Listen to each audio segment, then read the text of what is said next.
Terry Wooldridge, General Manager at the Space Coast Complex in Beer. Jeff Barrett, Finance Manager, TDO. All right, let's go along. Barry, you want to introduce yourself? Yeah, I'm Barry Shepherd from the American Police Hall of Fame. I'm the chairman at the United States Law Enforcement Foundation in Fayetteville. Jeff Strine, I'm the Chief Advancement Officer at the United States Law Enforcement Foundation. Dave DeMeyer, with the Broward County EEL Program. And now Brad Manley will be a program as well. Stephanie Nadusky, I'm the Community Redevelopment Manager for the new Community Redevelopment Agency. And we have some folks online.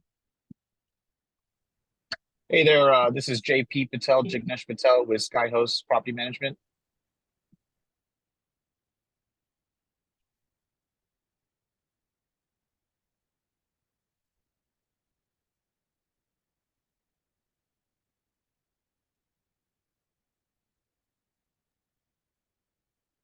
Hi, this is Juliette Mosconi with the City of Palm Bay.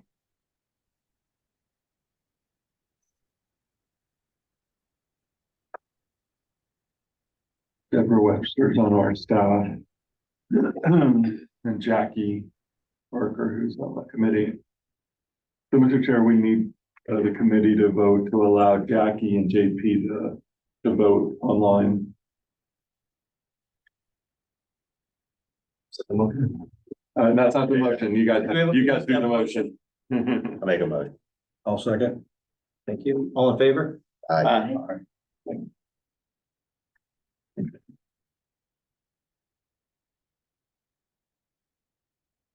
Okay, approval of the agenda from last, or approval of the agenda. We have a motion to approve the agenda. I'll make a motion to approve. Second. All in favor? Aye. Opposed? Aye.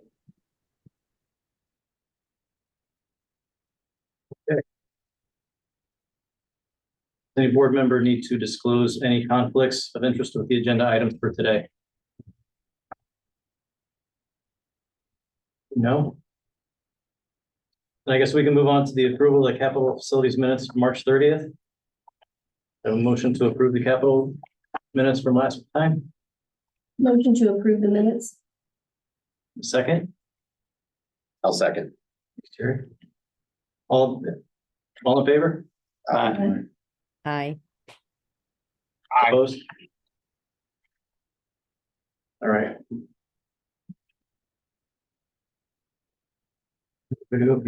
All right, Mr. Jeff, you want to do the introductions? Yes, first up, we have Barry and Jeff presenting. Podium of the mayor.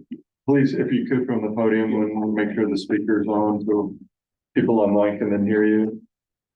Thank you.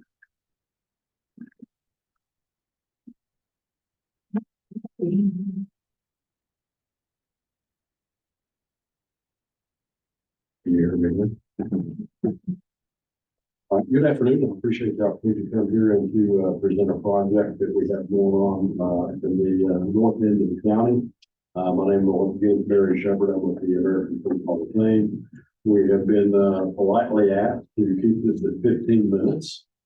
So what we have done is broken this down into like 3 separate segments. We will lead off with a bit of a show and tell of exactly who we are and kind of what we do. And then we'll follow that up with a brief little slide presentation, which will be done by Jeff Strine. And then we'd like to follow that up with a fly through of our presenter project. So at this time, if you would mind to go ahead. Thank you.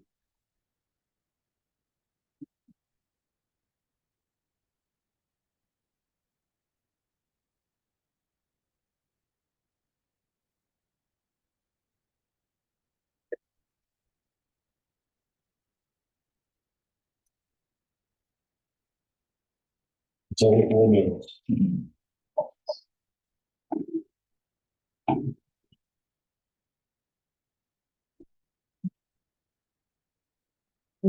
Try to make sure I give you the full screen. Oh, there we go.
Afternoon.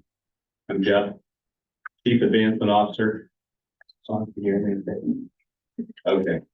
For the United States Law Enforcement Foundation, thanks for having us today. We're very appreciative of the opportunity to, present our Knowing the Flame project as it exists today, and invite all of you to join us. Come on up and see the American Police Hall of Fame if you haven't been there. We've been there for quite a while, but I feel like as I engage people around the county and country that we're still kind of a best guess here. So you're all invited. This works.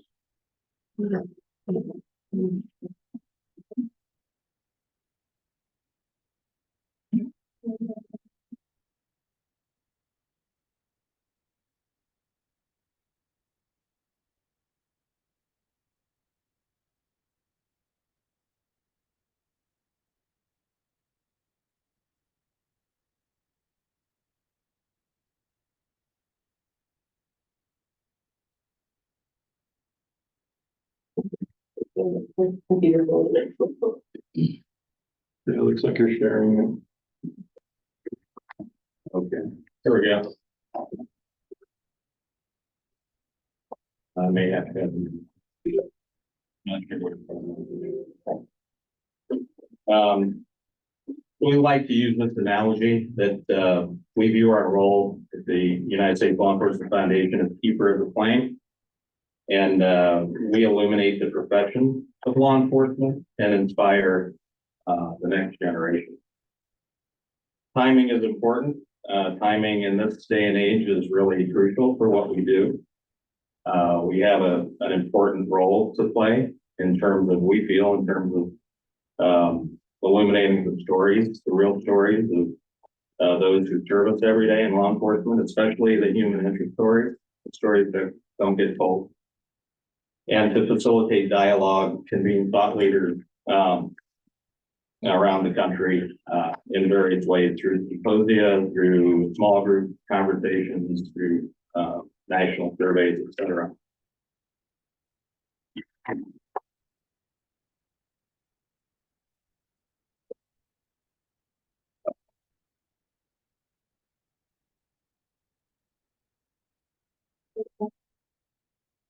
Oh, there you see them.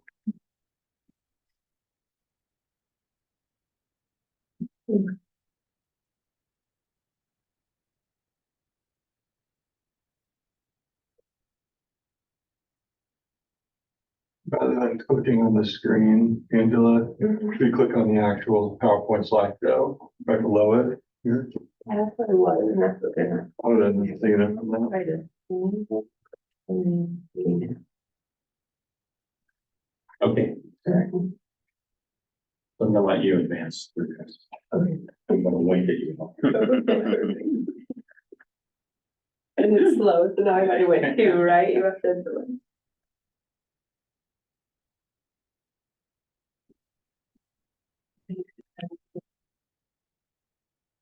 It is really slow, but I don't know this. Right.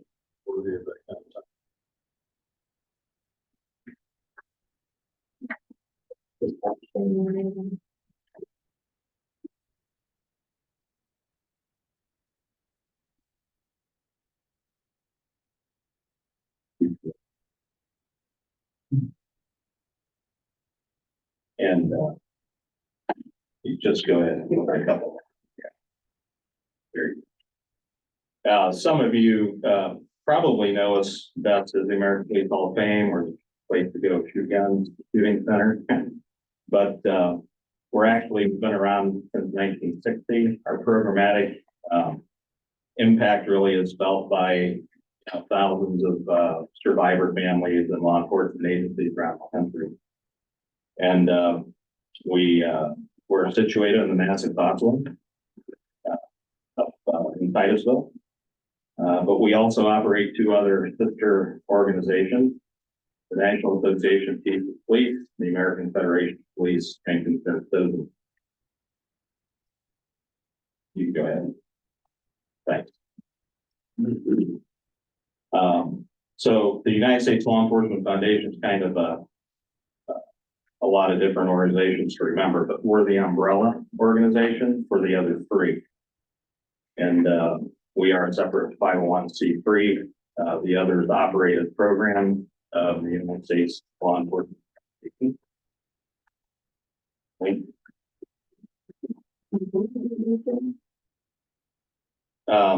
And we advocate for and support law enforcement and all those who are involved in it. Our national platform supports all law enforcement agencies, about 4,000 of them to date across the country, as well as programs for individual foreign officers from all 50 states.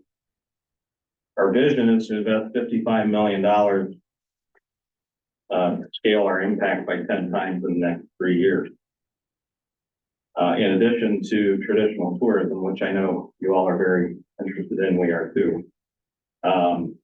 We have families that are traveling to the Space Coast, and we'll be marketing more and more to them from a specific cohort, our law enforcement family. There are over 900,000 current foreign officers in the U.S. Their immediate families make the total somewhere around 4 million. Their extended families make, I mean, we can go on and on. But if we think about people that come to our campus to see names that are ingrained on the National Memorial, or to participate in programs, our specific cohort is quite substantial. And we intend to do more and more programming with the investments that were being made. In addition to traditional families that are traveling to Brevard County, getting off the ships and coming to the Space Coast and seeing rockets. So we think the cohort is quite significant. And we have been supporting the local tourism industry here for quite a while. Hotels and such as people come, especially Memorial Week. The Fleet Week is our largest event, and we have every year a lot of the same families come back, but you know, thousands of people, couple thousand people in certain years, and it all depends. That's one of our largest events. So how are we going to do this? We will have, there you go. We'll have the first and only campus park and visitor attraction dedicated to and themed around law enforcement. Our plan will track 250,000 plus in the next 3 years of operation and scale higher beyond that. You may have seen or heard about the 120-foot tall Eternal Flame Monument Park.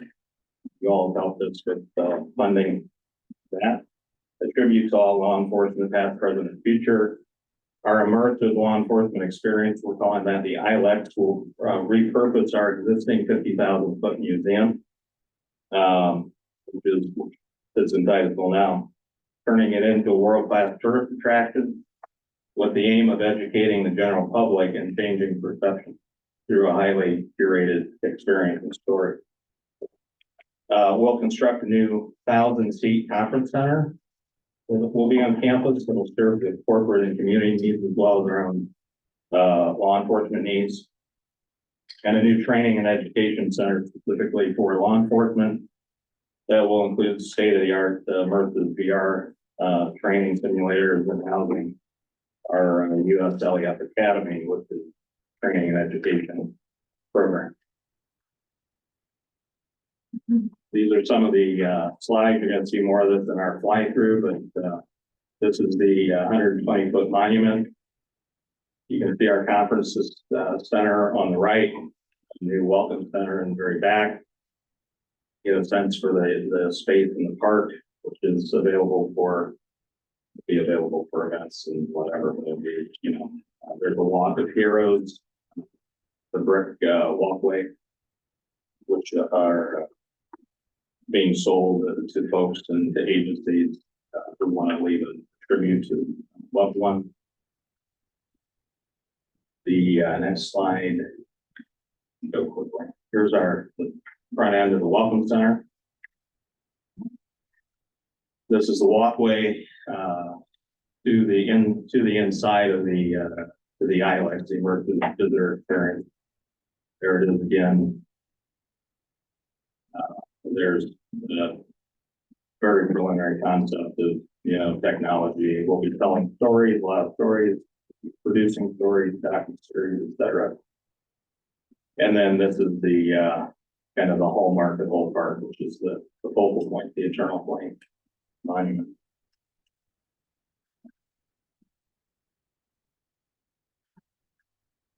We've recruited a pretty significant group of leaders to the project. Many of them are local, some of them are not. You'll recognize some of the names. We're partnering with the Epic Irish Immigration Museum in Dublin, Ireland. Mervyn Green, founder. We'll be partnering back and forth to say why that. There's a very significant story between the Irish and their impact in U.S. law enforcement. And that's one of the first stories that we're going to curate and tell. Epic is also an immersive visitor experience, visitor attraction, and it's the leading visitor attraction in Europe the past 3 years. So relatively new, but they've done a really good job. So we're kind of modeling a lot of our thinking after what they've done. Tom O'Neill, third. You see him on the left. That's Tip O'Neill. Those of you who are old enough to remember Tip. It's his son in Boston. There's another Thomas O'Neill. Believe it or not, Thomas F. is a pretty well-respected investment banker in New York City. So if you think about, how do you get to 55 million? It's all about access to the right people, and we have to have leaders on board that crack doors open for it. So that's what we've been about the last year or so, really building this team.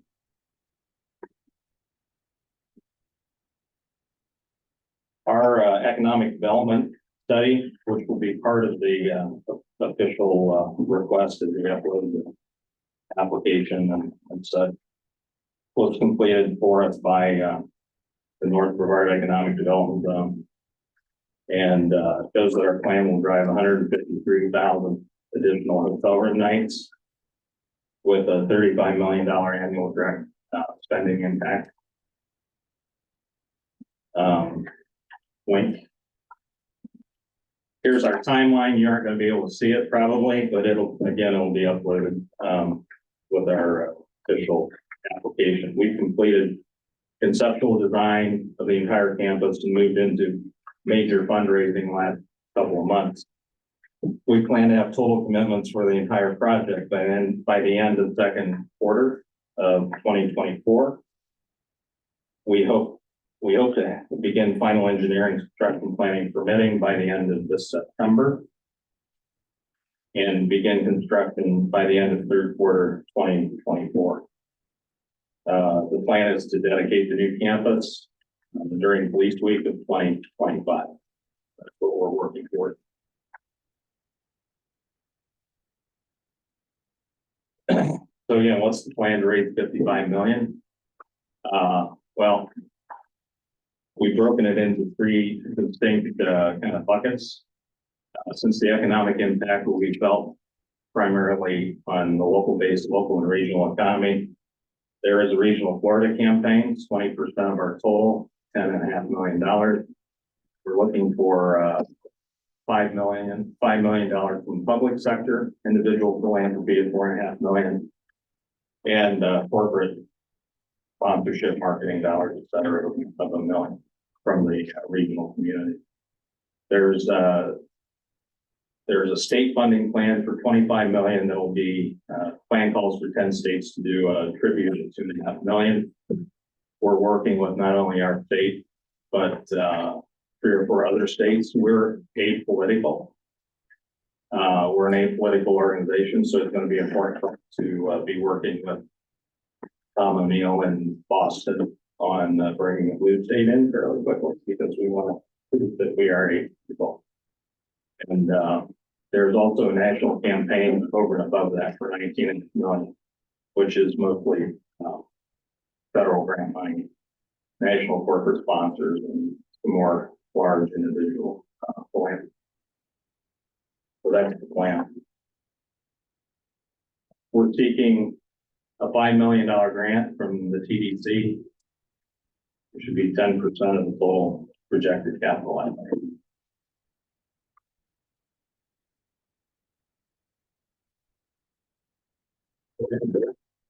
I don't have a whole lot to add, except for the fact that, we do have independent studies, based on, prior mission. Through the new ILEX, we have independent study for the usage of our convention center. And those studies are very favorable to the project, and we can make those, available, and they'll be uploaded at, I guess, at some point later on. Along with our economic, increase study, so I think you'll find them all have been very well, together, very well done, very supportive of what we got going on. I guess like this time we will be ready for our final part of our three-part presentation, and it's literally just less time than the 4 minutes and 47 seconds we had previously, so it should be really close to about 4 minutes, and we'll do that now. Afterwards, we'll take questions if you're already, you can be finished if you want to. Thank you.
Me. I have a question. I assume that the building that's currently there is gonna stay. And this is gonna be built around it. The building there is going to be repurposed into an immersive. I don't know if you've been there. Okay. It's a collection. You know, it's a museum. Right. But it'll be repurposed into the island. Market. Okay, part of that park, there's a new welcome center, which above the second story of the welcome center is where you saw our little cafe area and some of that viewing stuff. But some of the items that are currently in the museum now will then go into that welcome center. And some of the other items, unfortunately, will go in storage. But then that way we can repurpose the entire 50,000 square feet into being more of an immersive experience. And there's a lot of cutting edge technology. Just to re-outfit and stuff, you know, we're, was 10 million? About $10 million just to re-outfit the inside of our current facility to make it do what we really wanted to do. It served a great purpose, but it hasn't changed in over, well, we moved here in 2003, so didn't seem very anything since then. Still have a shooting range?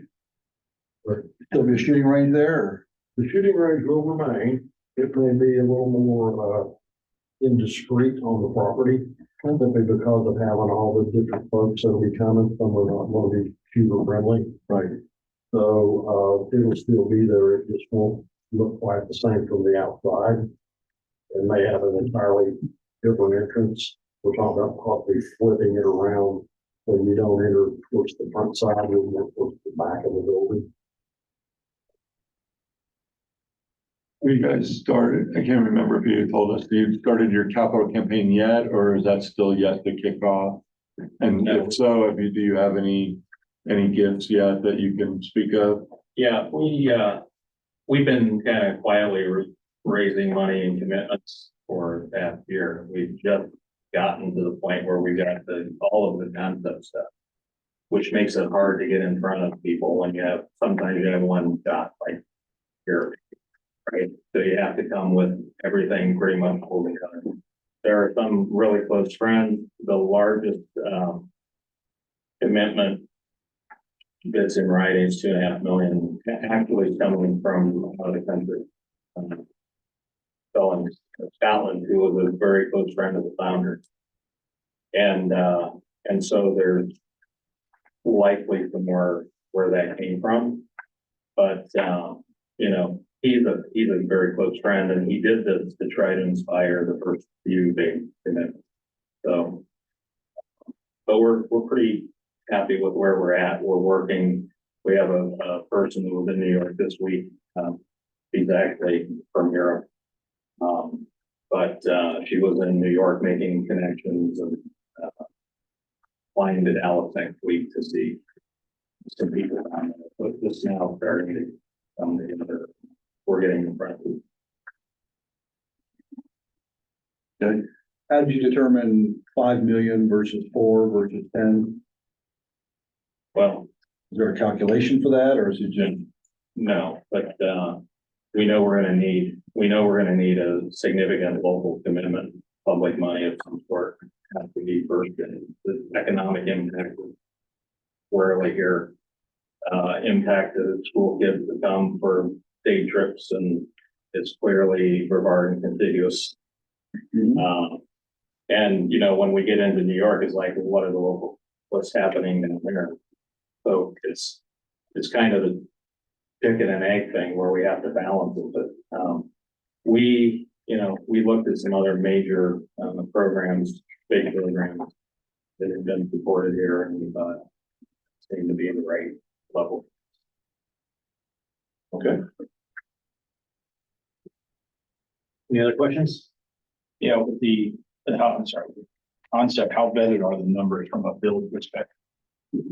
How vetted from a build Perspective. Well, we're working with 1118 Architects and Rush Construction. They're very close. In fact, they're both large contributors. So they're not sending us all the invoices they should be to 150 $200. And we're as close as we can be with concepts. So the next phase of design is gonna take us into the real numbers.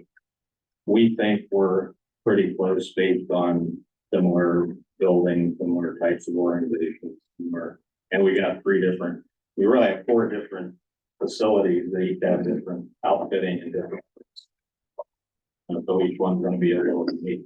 We feel pretty confident. We're being told that there's enough, I think should be conservative numbers for it.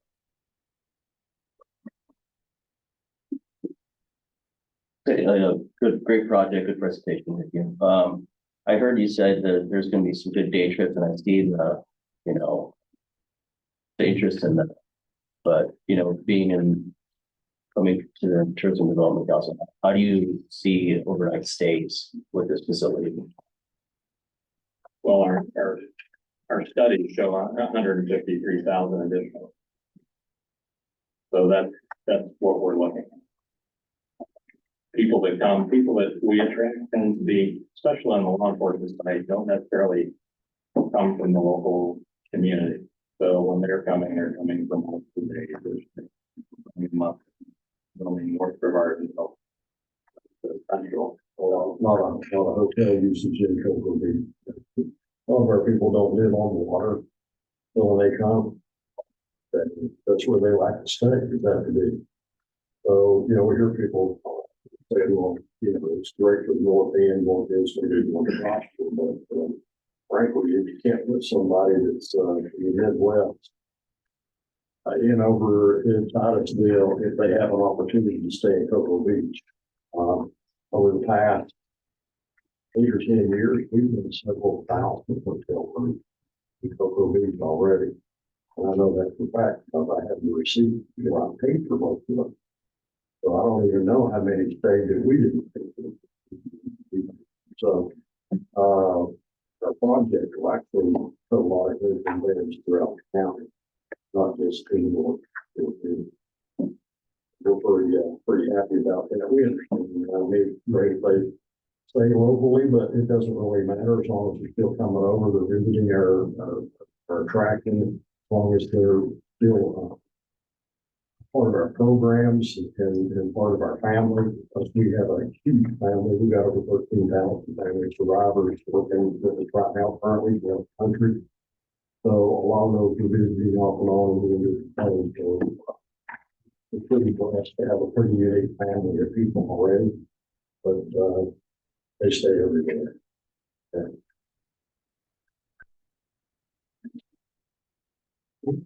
Any other questions? Thank you, gentlemen. Thank you. Very good. Thank you.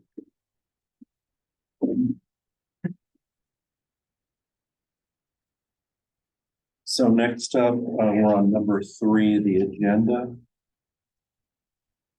Stephanie Magusky is going to be presenting for Myra and giving us a project update on the amphitheater and band show. And she's going to talk about an extension on the ground.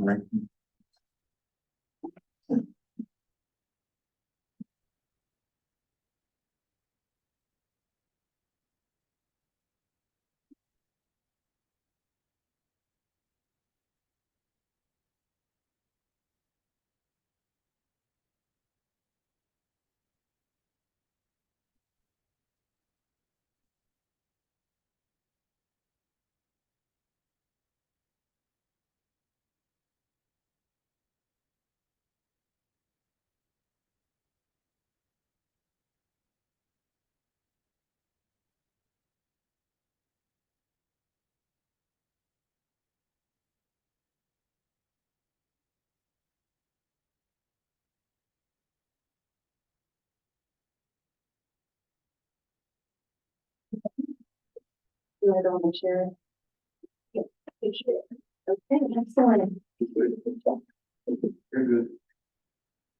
Well, thank you so much for having me here today. I am representing the Merritt Island Redevelopment Agency, and I will be providing an update on the project status of the Merritt Island Amphitheater project. There's a picture of Larry Lello. He is Myra's executive director, and that is him in front of the Veterans Memorial Center, in front of where our amphitheater will be going. He is doing his part and supporting the port this week, and that's why he's not here today, because he is off on a cruise with his family. I am Stephanie Meduski. Oh, did it do that on my phone? Yeah, are you? What is it? Oh, no. Okay. I'm Stephanie Meduski. I'm the Community Redevelopment Manager for Myra. And if you have any questions about this project, we encourage you to reach out to me or to Larry. And we want to thank you for being one of the many partners and helping to make this project a success. Okay, I know that many of you are already familiar with this project because we are grant recipients, and I'm just here to do a status update, but I wanted to give you a refresh on some of the details. So this project is going in the largest Veterans Memorial Park in the state of Florida. And we are planning to build an 8,000 square foot amphitheater facility. I don't know how to stop. I'm not touching anything. Thank you. Okay. An 8,000 square foot amphitheater, and it will be on 2.5 acres, which will be enjoyed by spectators. And this will all be permeable surface, which is, as you know, very important for the flooding issues that we encounter on the island, and it gives us a lot of flexibility with the type of that we'll be able to host. So this will allow people to come and enjoy the entertainment in standing room, or bringing their own lawn chairs, or blankets. We will also have a lakeside Medal of Honor memorial, new restrooms, a pavilion that is covered for eating, and a kitchen area as well.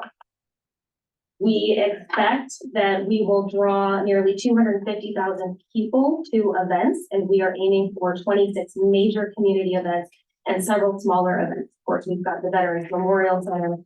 They've already got a very full schedule, so they will be able to take advantage of this facility as well. The amphitheater will accommodate up to 5,000 spectators. I don't know what you did, but thank you. It's great. Here's a rendering of what the theater will look like. You can see that there is an open platform design, and there is a raised loading dock on the back, as well as an air-conditioned green room for the entertainment to enjoy. Okay, so project cost. The total project is estimated right now to be $4.87 million. 1.27 of which will be coming from the TDC. Myra is committed to $2.6 million, and we are very happy to announce that the Veterans Memorial Center has been appropriated $1 million from the state of Florida for this project as well. And that will go towards additional site work like the restrooms, lift station, utility connections, concession areas, parking, repaving, lights, and security.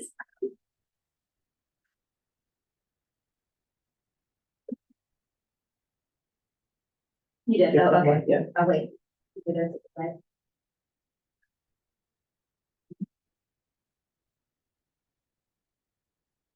It's okay. You do it.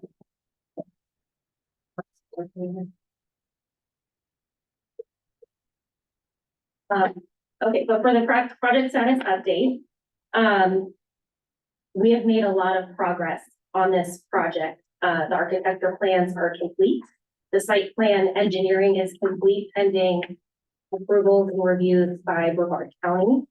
We have received 7 applications for requests for qualifications, and the applicants have been ranked. So the next phase of the procurement process will be negotiating with our most qualified applicant.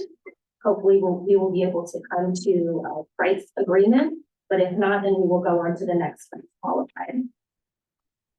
So this is the area where there is room. Hopefully everything will go very smoothly and we will be able to hit our October 6th deadline. But we just want to make sure we have a little bit of a contingency plan in place. So we have submitted a letter requesting a 6-month extension from October 6th, 2023 breaking ground to April 6th, 2024. So we hope that you will consider that today. We have also assembled a collaborative task force to start working on the venue management and maintenance plan. We want to make sure that this is a very successful venue and that it offers a lot of value to the community, to Brevard County as well as Merritt Island.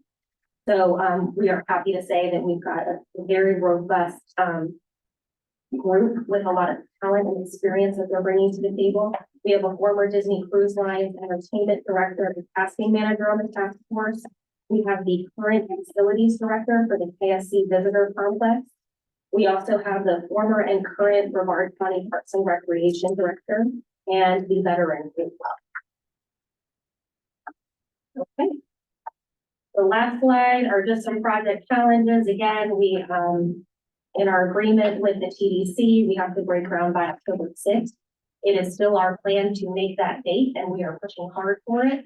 But this is our only opportunity to talk to you and request this extension. And we want to make sure that we have a contingency in place if something comes up that would prevent us from meeting that date. Again, we want to make sure that this is a successful project.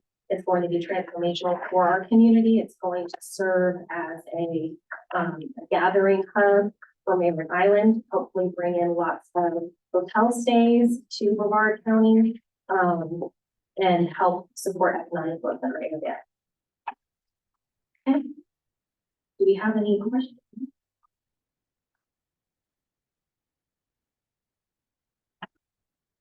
Just wondering what, so once you break ground, assuming you do it within either by October or by the April date, what's the build schedule from there? It's, I believe it's 6 to 9 months is what we're aiming.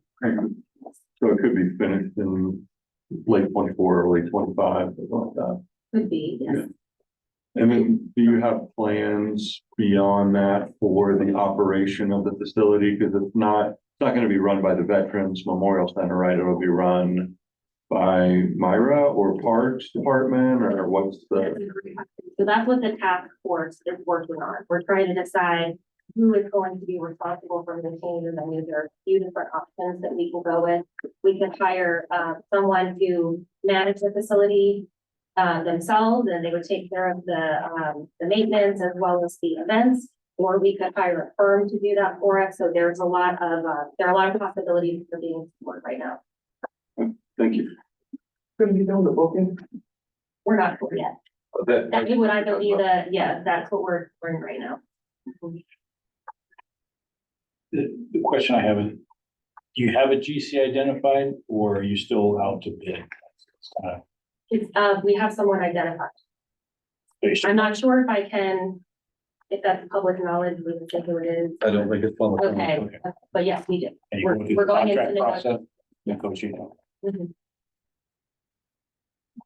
And Marcus Berman is here. He's the chairman of the Myra board, and he's been involved in this project. Please feel free to. We have had it clear that he can speak on this. Great presentation. Okay, any other questions? And the extension letter she's referring to is on page 10 of your pack, if you want to take a quick look at it before we vote.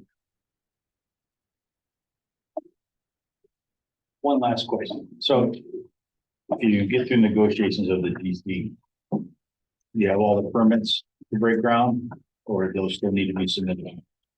I don't have an answer to that on what the status of the permits. I'm trying to get that. Yes, I was hoping to have it. We have a Brevard County project manager and they weren't able to meet to answer this. I believe the answer is yes. I think the permits are done. I think it's the GC can look at it and come back with a price. We're gonna make sure it fits. The scope of work is what we need it to be. You know, let us know what problems are gonna be from there. And then we start marketing. You know, we kind of thought that October 6th might work, but it was getting tight and, you know, you get one snag, all of a sudden the problem's still, I think it was the combination of Myra and the TDC making a decision. Probably ought to ask for a short, small extension just to cover the bases. Okay, thank you. I think because the permitting process itself might take a long time. Right. So it's, yeah, you'd ask for a lot more if that were the case, but There are a few things out of our control, and as you know, the negotiating process will go smoothly and we all come to an agreement, but if not, then we would have to go to the next GC. We don't want to be limited. Okay, thank you. Vote. Yes, sir. All right, before we vote on this, we need to get a motion for the folks online to, we approve that they can be part of the vote. So by the way, I was on. Also, we have a couple, Samir and Theron have also. So we have a motion to allow the folks online to vote. We're just doing Jackie. I make a motion to allow the people online to vote. Second. Okay, all in favor? Aye. Aye. Any opposed? All right. So now we can make a motion for the vote for the extension. I'll make the motion. Thank you, Terry. Second, Second. you, all in favor? Aye. You opposed? Aye. Okay, very good.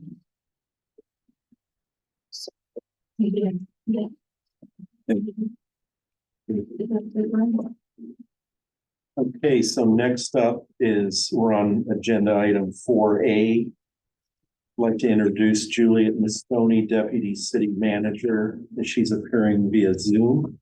And she's going to talk about the Palm Bay Campground project and possibly a new project.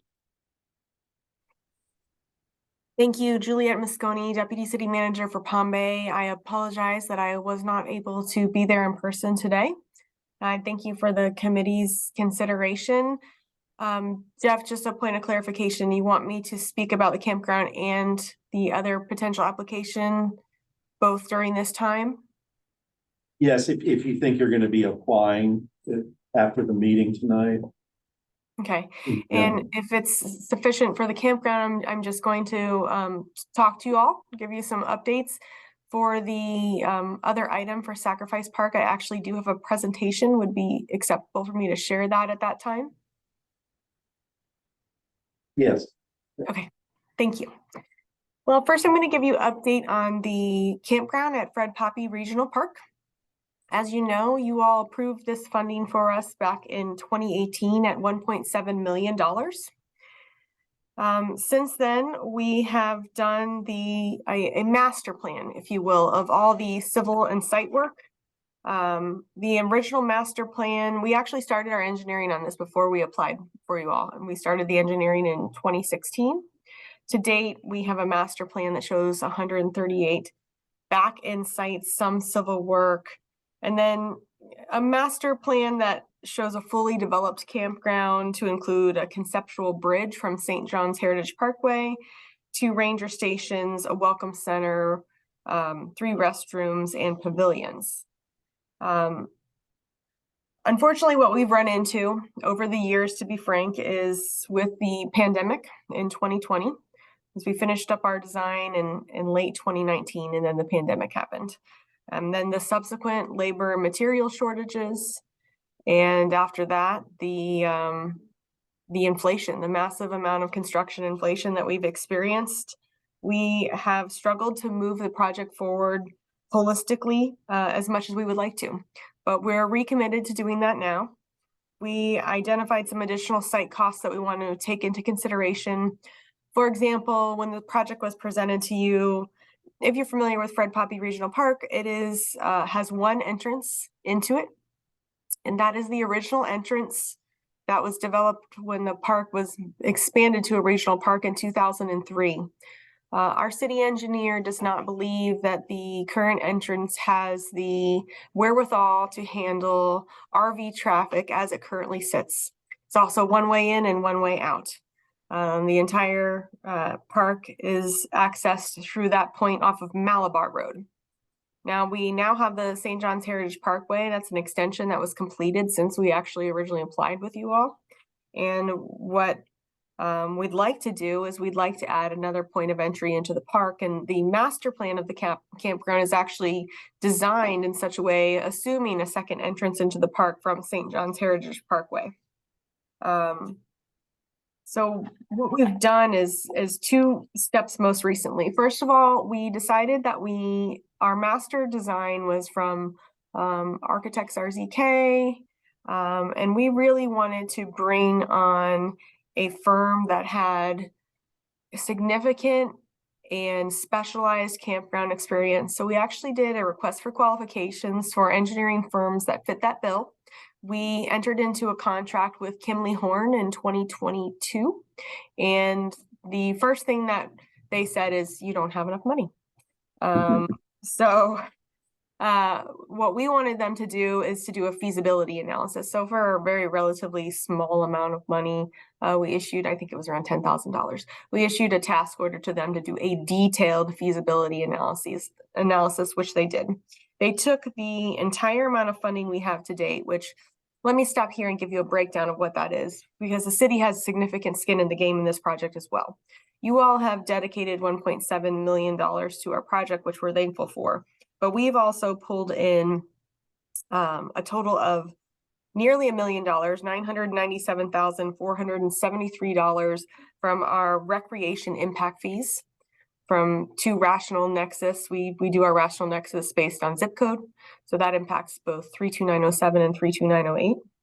And then we also pulled in an additional $558,492 from our general fund balance. So we do our budgeting a little differently than the county. The county has what's called roll forward. We don't do that. If you don't expend your funds in the year in which they're provided to you, they actually roll back into what we would like to call our savings account. So that's general fund balance reserves, and that's where we pulled that additional $558,000. So right now, to date, we have a total project budget of $3,255,965. So Kimley Horn did a wonderful job on the feasibility study. It was well worth the small amount of money that we paid for it. And they think the project's feasible. Let me say that first and foremost, because part of their study activity was, should we build a campground? In today's current market, in today's current conditions, taking into consideration the other developments that have occurred since we initially applied for our grant, is a campground a feasible development for the city of Palm Bay to support our constituents, bring tourists to our area, and also generate sufficient revenue to help offset the additional operational costs that would come with building a campground? And their answer was definitively yes. And one of the things they're proposing is that we convert our sites to pull-through sites. Pull-through sites, as I understand it, are much more appealing to the camping community.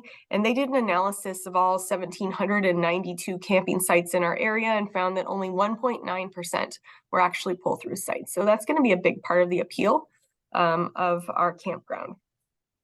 That was all the good news.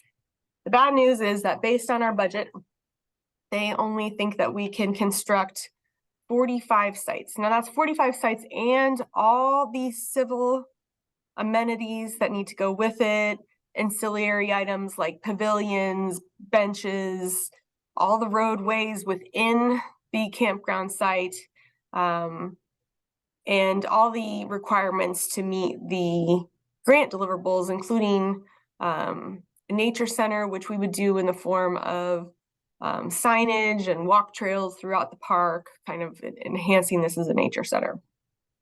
So I presented this information as a long presentation. It ended up being, Fred was there, I believe, about an hour and a half discussion about the campground. And this was at the April 20th, 2022 council meeting.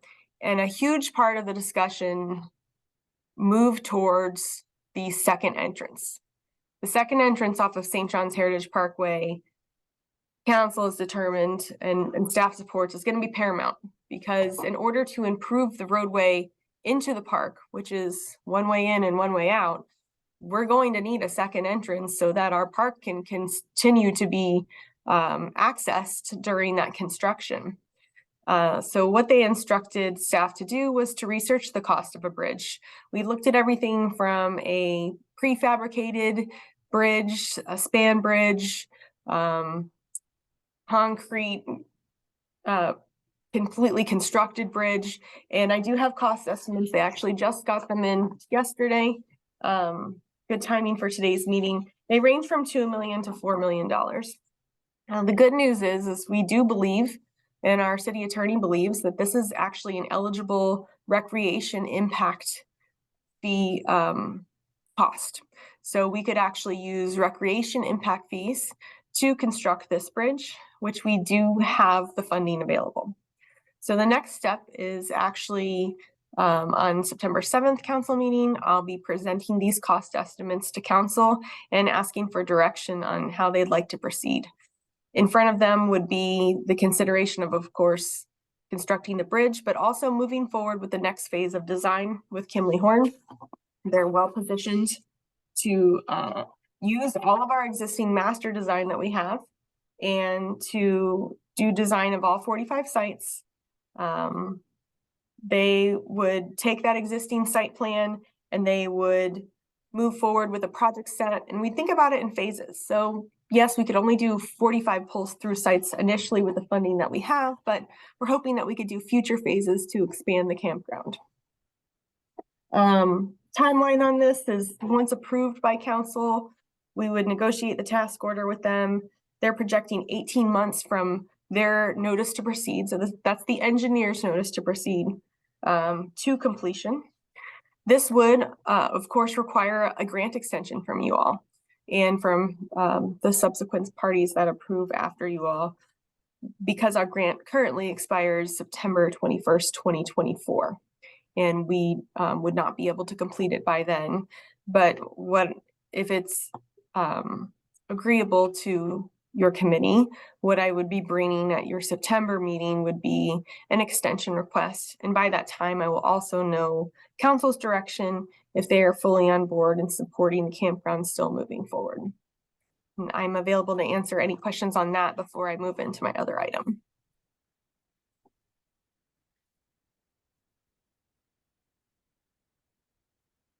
Any questions?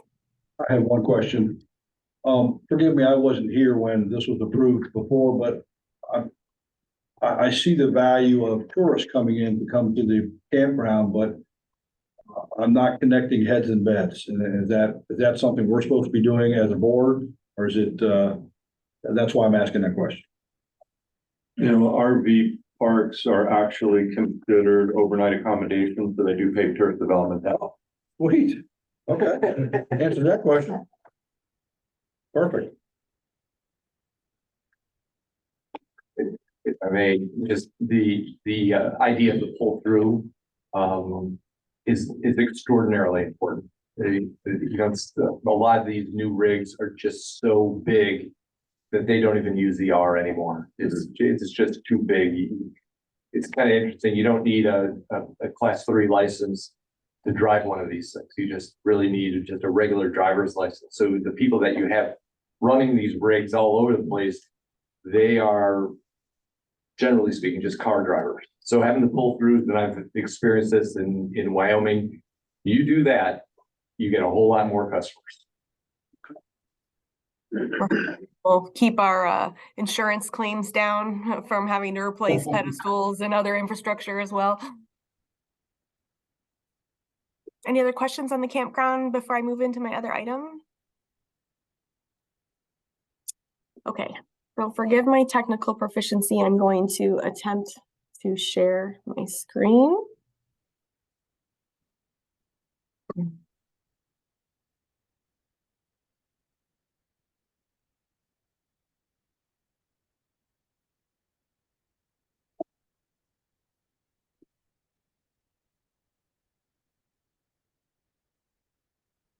Okay, are you all seeing the conceptual sacrifice park? Yes. Okay. Well, thank you for allowing me to present this opportunity for your consideration of a $250,000 grant for Sacrifice Park.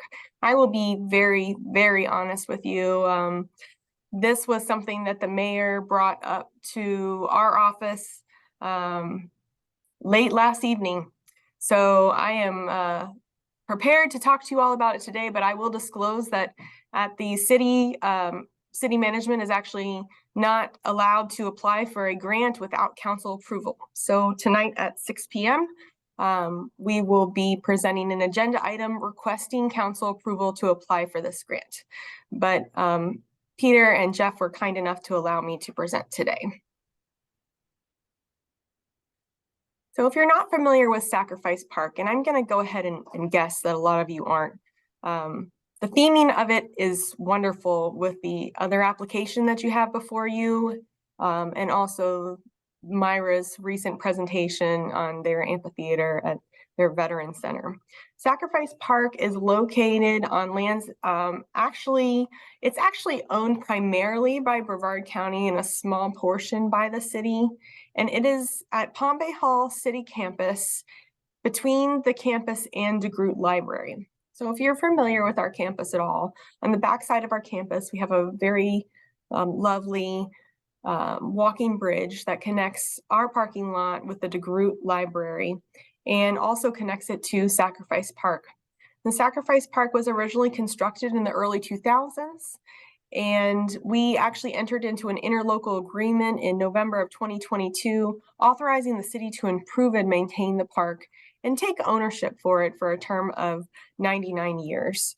So the memorial that we currently have at Sacrifice Park and what we want to expand and make larger, the objective is to recognize and honor first responders countywide who gave their lives in the line of duty, which we know is the ultimate sacrifice. And just to, I'll talk a little bit more about Sacrifice Park, but just to kind of put it in your mind, some of the heroes that are currently on the existing Sacrifice Park Memorial include Officers Johnson and Grogan from the Winn-Dixie shooting that happened in 1987. For those of you who have been in the county for a long time, it was a very difficult time for our city, for our county. And the other officer that you will probably remember fondly in your heart, and unfortunately was the most recent addition to our current memorial, is Sheriff Deputy Barbara Pill, who was also killed sadly in the line of duty. We have made significant fundraising efforts towards this project. We have almost enough to build it as we envisioned, but we need some additional funds, and I'll talk about where we are right now. In 2022, we had a mayor's ball, which raised approximately $40,000 to fund the architectural design at Sacrifice Park. This year's mayor's ball also was used to benefit Sacrifice Park for the construction, and we raised just shy of $65,000 for that. And then we had an amazing legislative session this last year, and we were able to get great support from our local legislators and secure an additional $150,000 for fiscal year 2024 in state appropriations. What we did is we went out to the marketplace with the design dollars and said, hey, this is a wonderful project that the city has, and we're looking for anybody who wants to partner with us. And we selected a company called Place Creations. They've provided a probable estimate of costs in 2021 of $240,000. But since that time, as with many things, we don't think that that is actually quite enough money. And if you're keeping track, we are at $215,000 for construction right now, with the amount raised for the mayor's ball and for the appropriations that we secured. We need additional electrical and structural engineering based on the conceptual designs. And then, of course, we know about the unprecedented rising cost of construction. I'm sure you all are greatly familiar with that. So once we have our construction dollars, we'll finish up our designs, we'll get any necessary permits, and then we will bid the project out. What we're going to do is we're going to demo the existing monument and preserve the existing plaques, and then we're going to have cured in place memorial walls that will be engravable with black granite cladding in honor of all of our first responders countywide killed in the line of duty. We'll have a 25-foot flagpole and a 16-foot obelisk. We'll have inlaid LED lighting, which alternates between blue and red to honor our first responders. We'll have a pedestal specifically for the Winn-Dixie shooting, which was such a large event in our community. And then we'll have engravable donor pavers to fund ongoing maintenance and future improvements of the park. There'll be landscaping, uplighting, benches, and new park signage. I have some really good conceptuals at the end of this I can share with you. This is what I really wanted to emphasize because I understand that the idea is heads and beds, as you so adequately put. We want to make this a destination for remembrance. And right now, what we use it primarily for from the city's perspective is we have an annual wreath laying on April 23rd each year to memorialize and honor Officers Johnson and Grogan. But we have other events that the city does that would be perfect to host at an expanded sacrifice park. For example, we have a Patriot Day ceremony on September 11th each year. We have bagpipers, we have guest speakers, and we have a very moving and meaningful bell toll and moment of silence for when each of the towers hit. We already are in partnership with Law Enforcement Memorial Bike Tour, which goes from Miami to DC. They already stop in Palm Bay.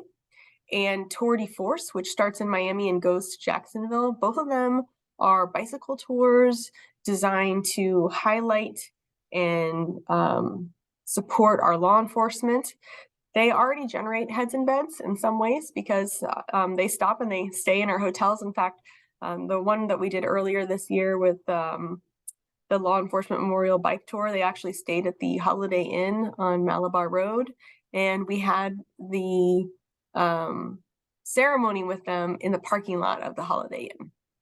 So the opportunities we feel for additional events to honor our first responders are very far reaching, and we'd like to generate even more of them with the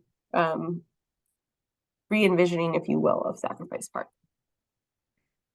We are already poised for tourism development. We have ample parking in City Hall parking lot to accommodate the numerous guests.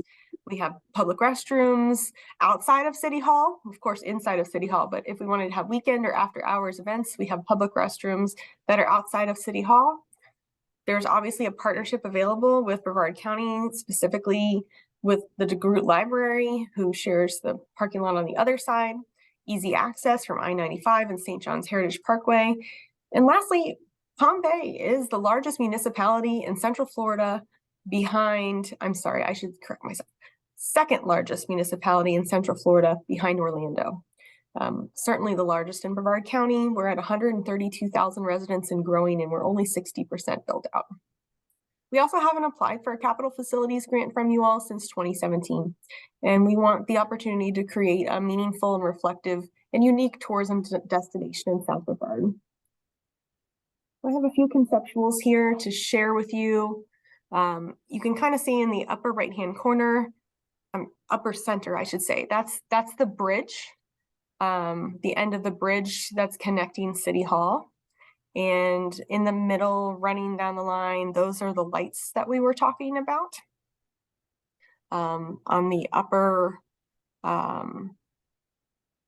center, the item designated number 1 is the pedestal. Number 2 is the flagpole location. We're going to have sustainably sourced benches, sustainable material, recycled plastic. We'll have the thin blue line that I mentioned. Number 6 there in the center of the palm trees. In the bottom, that will be the obelisk. It will have 3 sectors of first responders, police, fire, and paramedics. And then we'll have number 8 is the concrete walls, where we'll have plaques honoring first responders who have given their full measure of devotion to duty. This is just another picture of that. It has additional details, which I'll be glad to share this presentation with the tourism office so they can share it with you all. This is a nice rendering of what we hope will happen. People will come and have a moment of remembrance for these heroes who have made the ultimate sacrifice.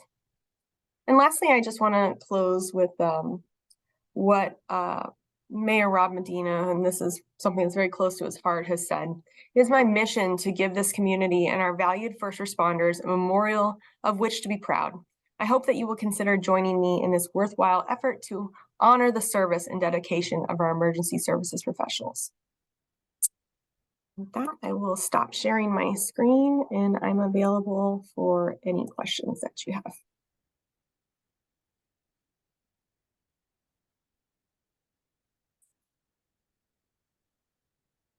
Any questions? Okay, thank you for your time. Thank you. Thanks, Julia. Thank you.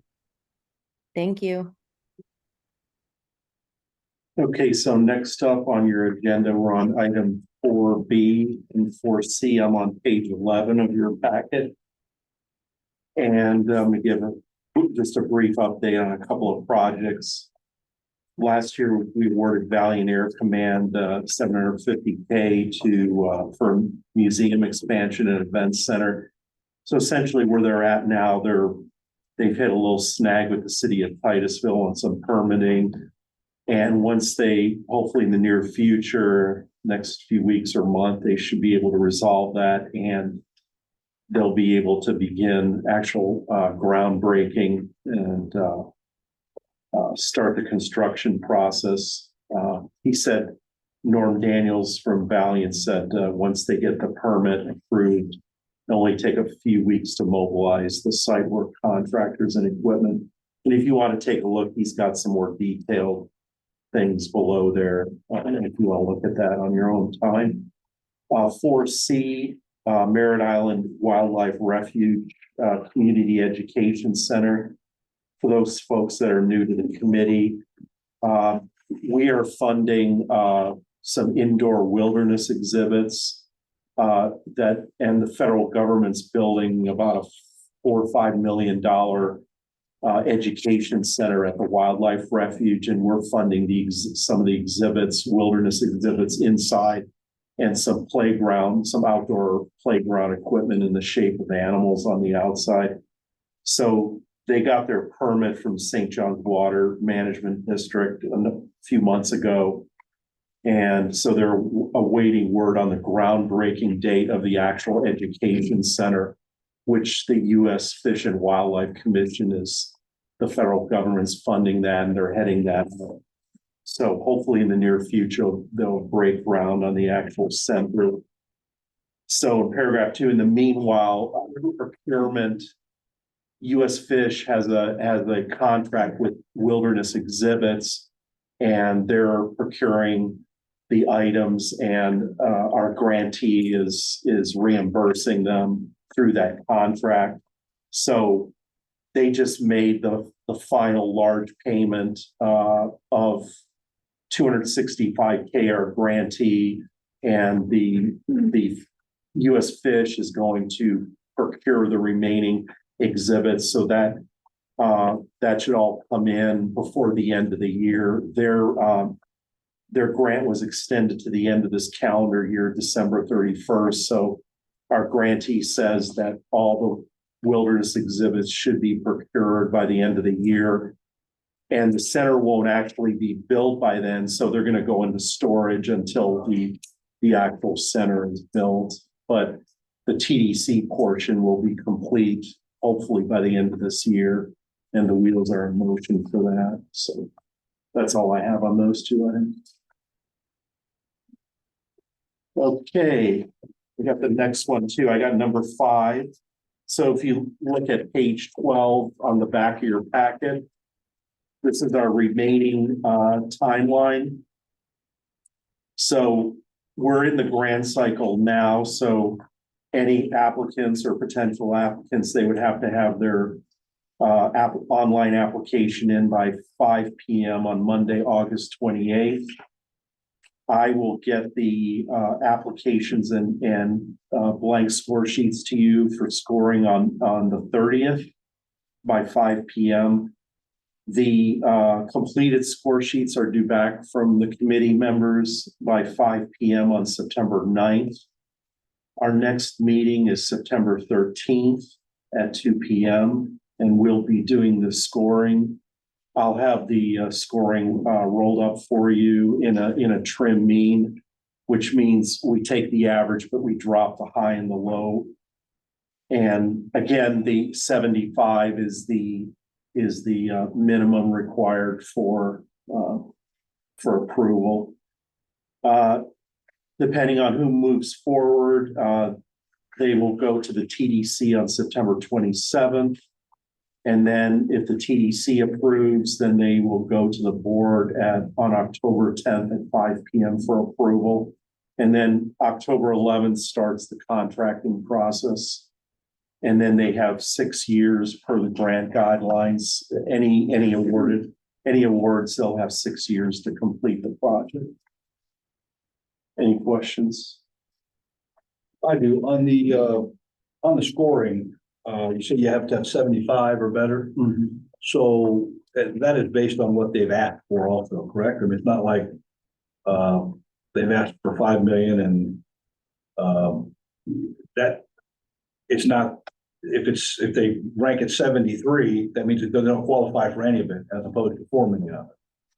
Well, in the past, it's up to the committee. You can prorate, a portion if they don't meet the 75. A few years back, we had one of the applicants scored like in the 60s, so they didn't, rather than recommend 100% funding, they just funded them at recommended a lower level. Then obviously right, and then the TDC obviously has the ability to then make any adjustments and then make their recommendation to the board. The board can ultimately overrule I get it. all of it. So, yeah, thank you. Sure. Anybody else? Stuart, I had one additional before public comment, if that's okay with you. Just a quick wrap up on a project that we've been working on for better part of 3.5 years. Lori Wilson Park received a grant from this committee. Some money was used out of the beach fund. It was about $1.25 million, and then another almost $2.75 million were awarded through this committee. So a total of $4 million. We are coming very close. This year we'll finish all of the planned elements of that project. We replaced 7 crossovers, beach crossovers with 30-year composite board. All of the boardwalk that runs parallel to the beach was all replaced. Brand new bathrooms were installed. The old bathrooms were demolished and new bathrooms were brought in. They were, I don't remember the exact term, but they came on flatbeds and they literally came in and just dropped them in and installed and put new sewage lines and everything in there. So that, which is great because it was, that was really desperately needed. We were having a lot of sewage problems, and there had been new lines installed since the park was created back in the early 80s. And then new showers. We completely redid the dog park with new fencing and new sod was laid down. So the locals that bring their dogs to that park, which is very popular, that was all redone. So they're really happy. And what's left remaining is in the hammock, which is sort of the middle section. If you know Lori Wilson, it's got a north and a south side, north and south entrance, but then the middle is a hammock of overhanging trees and a boardwalk that runs through it. The boardwalk was in terrible shape. We ended up having to close it down through back in 20 and 21 through a federal grant. We were able to get CareerSource to provide labor, and we just bought the wood, and they built about a third of that boardwalk was reconstructed, but we still had 2/3 of the boardwalk that we were kind of waiting to figure out if we had money at the end of the project, if we could redo it. Well, we just found out CareerSource got another federal grant. They came to us and said, hey, we've got labor again. We worked with our contractors, construction company that we have under contract already, and they're going to be able to redo the rest of the boardwalk, which was another, I think, 1,000 linear feet of boardwalk in there. So there's a lot of work to be done, and they just started the beginning of this month. They're trying to get it done by October, and that'll pretty much wrap up everything we wanted to do. We put a new exterior chain link fence around the hammock, and we went in and cleaned it. We got Keep of Our Beautiful, did a special project in there back in July, and so we cleaned the whole area. Looks really good. So if you haven't been to Glory Wilson in a while, that park gets somewhere in the neighborhood of 900,000 visitors a year, and 80% of them are from outside the county. So it's the whole reason why that park was selected as one of the parks for us to kind of oversee and be involved in, was because, you know, big portion of the people that come are from our tourists. So that's my report. Do we have anyone here for public comment?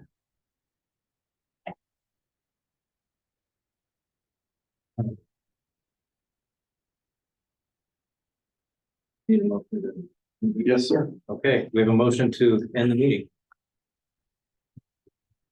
I motion we end the meeting. Thank you. Second, all in favor? Aye. See everyone on September 13th. Have a good day. Thank you. Painless. Thank you.